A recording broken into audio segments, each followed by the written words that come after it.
We provide you the platform to turn your dreams into reality. Give wings to your aspirations with KR Mangalam University. तिब्बती धर्मगुरु दलाई लामा ने अपने उत्तराधिकारी को लेकर तस्वीर साफ की है तो चीन बुरी तरह से तमतमा गया। धमकी भरे अंदाज में बीजिंग दबाव बनाने की कोशिश कर रहा है। आखिर दलाई लामा से चीन इतना चिढ़ता क्यों है और कैसे होगा अगले दलाई लामा का चुनाव? डिटेल से एक रिपोर्ट दिखाते हैं।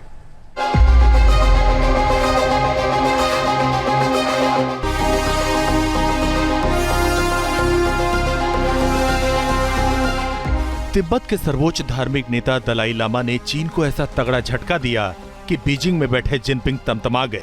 उनके रणनीतिकार भी हैरान परेशान हो गए, क्योंकि दलाई लामा ने अपने उत्तराधिकारी या यूं कहें अगले दलाई लामा के चुनने वाली प्रक्रिया से चीन को बाहर कर दिया। 6 जुलाई को जन्मदिवस समारोह से पहले उन्होंने अगले दलाई लामा को लेकर बड़ी तस्वीर साफ कर दी। मैं पुष्टि करता हूं कि दलाई लामा की संस्था जारी रहेगी और मैं दोहराता हूं कि गादेन फोड्रंग ट्रस्ट के पास भावी पुनर्जन्म को मान्यता देने का एकमात्र अधिकार है। इस मामले में किसी को और हस्तक्षेप करने का कोई अधिकार नहीं है।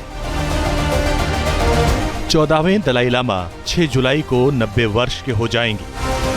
उन्होंने 15वें दलाई लामा के लिए गादेन फोड्रंग ट्रस्ट को चयन का जिम्मा सौंपा है। ये वो संस्था है जिसमें बौद्धिक, राजनीतिक और सांस्कृतिक फैसले होते हैं और इसके सदस्य ही 15वें दलाई लामा के नाम का ऐलान करेंगे।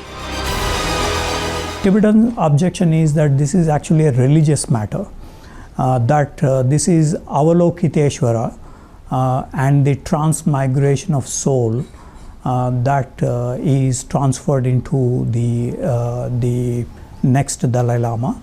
And then the whole process would lead to Maitreya in heaven, and so this is a spiritual kind of thing that China has no role in this process, in this procedure of selecting the reincarnation.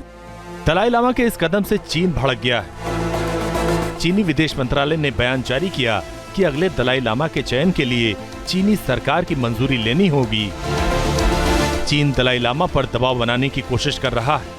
15वें Dalai Lama के चुनाव को अपने हाथ में लेना चाहता है। चीन पहले भी इस तरह की हिमाकत कर चुका है, लेकिन इस बार पहले से ही धर्मशाला की सभा ने अपने पत्ते खोल दिए।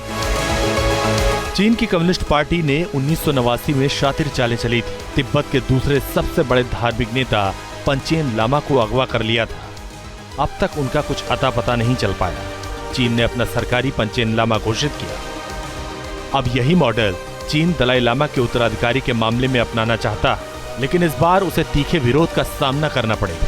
उत्तराधिकारी चुनने की प्रक्रिया अब तेज हो चुकी है।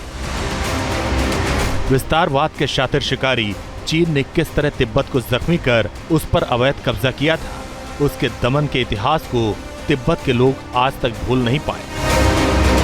चीन तिब्बत की संस्कृति, उसकी पहचान को खत्म करने के खतरनाक प्लान पर काम कर रहा है। Team News nation.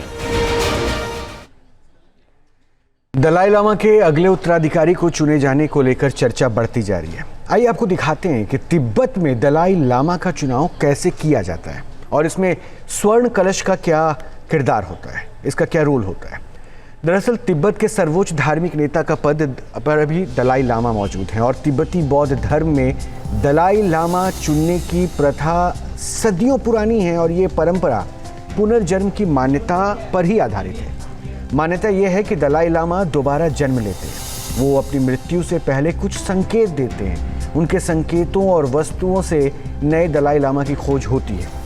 स्वर्ण कलश से निकाली जाती है ये नाम की पर्ची और इसी प्रथा को लेकर अब अगले दलाई लामा के चयन की प्रक्रिया को शुरू कर दिया गया है। जहाँ भक्ति है हर शब्द में, कथाओं में छुपे हैं दिव्य रहस्य और ज्योतिष देता है जीवन को दिशा। धर्म से जुड़ी हर बातों को जानने के लिए हमारे चैनल स्तुति को सब्सक्राइब करें।